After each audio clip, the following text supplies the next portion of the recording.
Well, let me just say this. Part of my background is I'm a former military policeman, former criminal investigator with the district attorney's office. I managed two cities, the city of Albuquerque and the city of Rio Rancho. And I say that to say this, because one of the things that we have talked about in life itself is how do you stop crime? And I was just appalled at some of the things I saw that was going on in the city of Albuquerque when I was a criminal investigator there.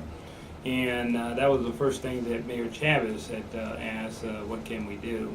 So I think we put some stopgaps in place, and I've conveyed to media before that, one of the things about most criminals, they don't think they'll ever get caught. But Doug Brown, I want to give him a lot of credit because what happened in that office there, they used to get three quotes and they say, well, this is what two's going to give me, and then they go back to the one that they wanted to give the bid to, and they actually got kickbacks from that.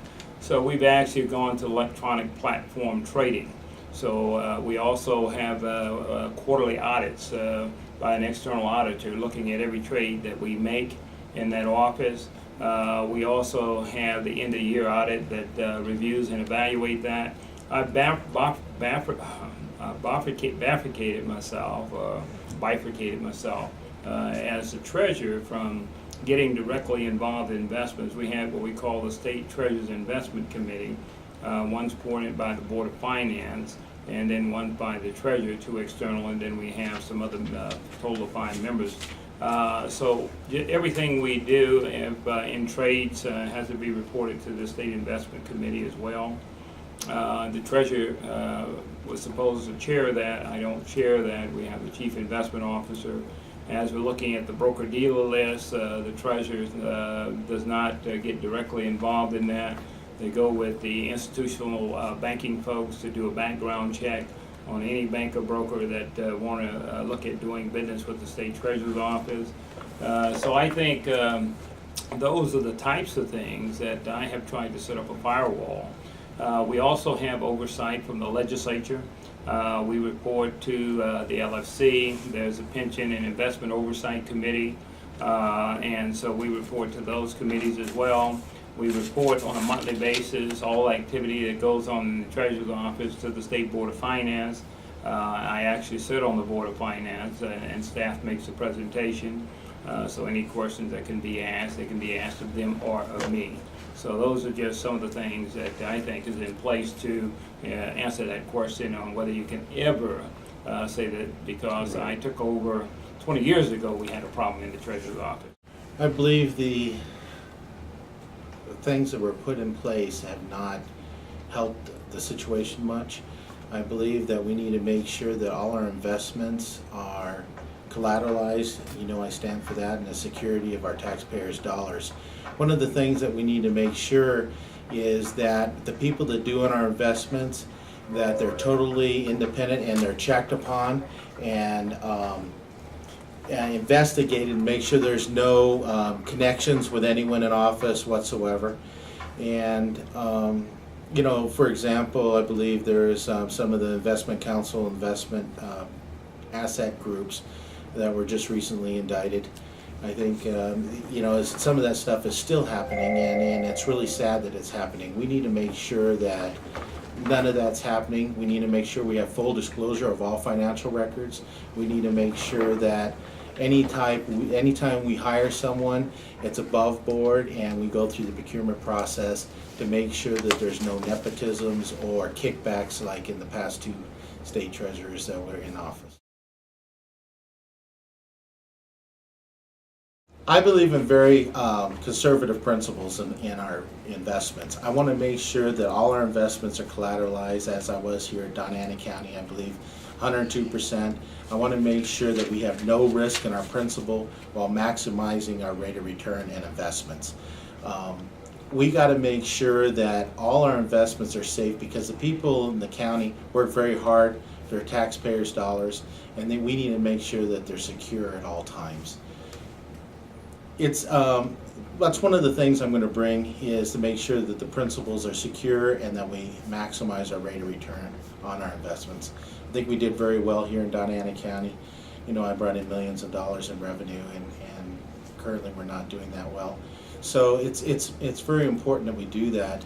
As a state treasurer, I was a part of the treasurer's affiliate, and even after I was left office, they called me back, and I set up a curriculum through New Mexico State University County College to do a curriculum course on teaching the treasurers how to invest their money.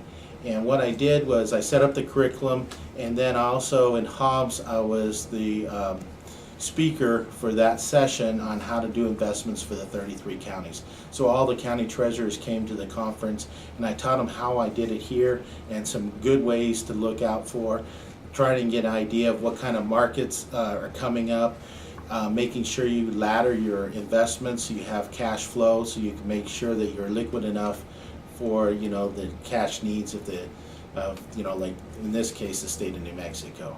So I thought that was pretty neat that they asked me to come back even after I was long out of office to set up the course and teach them about investments. No, by state statute, the responsibility of the state treasurer's office, we manage what we call short-term investments. We manage 4 portfolios. We have what we call the general fund. So the treasurer is the banker. The banker is the responsibility to make sure there's money in the bank, 112, 112 to 112 for a whole year. So if the general fund is a $6 billion fund, that's sort of the general fund, the appropriations for that year. So you also will have some federal funds coming in there. It's a total of about $17 billion. So the other 2 funds that we actually manage, we manage what we call the bond proceeds. You have taxable and tax exempt. And so when the bond money proceeds to go out, so you're looking at cash management, when the money's coming in, when it needs to be paid out. So we manage those 2 portfolios there. And then the last one, we manage what we call the LGIP, the Local Government Investment Pool. We have about 300 participants in there, cities, counties, states, special districts. So the state has some money in there as well. So part of our responsibility is, number 1 is safety. Number 2 is liquidity. Number 3 is yield. So the last thing we're looking at is yield. And that is what we take, we just had a stakeholder meeting, and we had Standards & Poor's to come down and talk about a AAA rated pool. So that is basically what we look at. Number 1 is that the corpus of that fund has to be protected.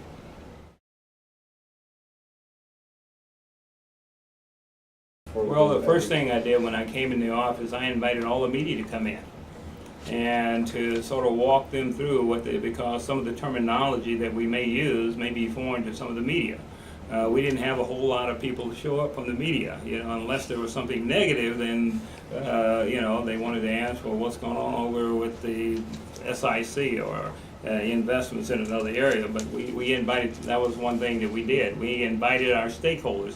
We actually had a whole bus load from Rio Doso that came into the state treasurer's office to look at what the state treasurer does.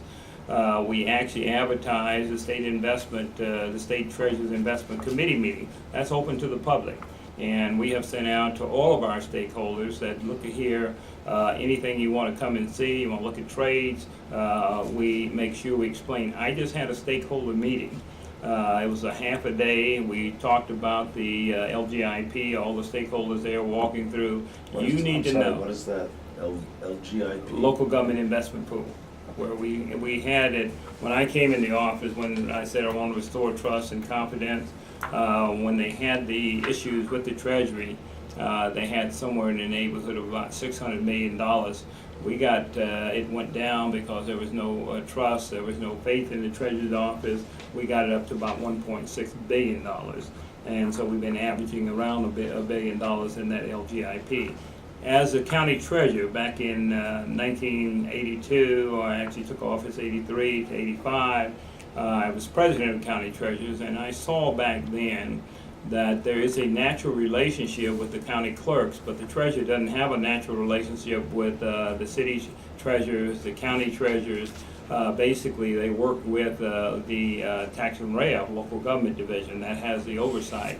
But I saw that there were some of the rural areas that, and back then we talked about the difference between a typewriter and a half-time person. In some of the rural areas, you got one person that's looking at all the ad valorem, your tax bills, sending them out.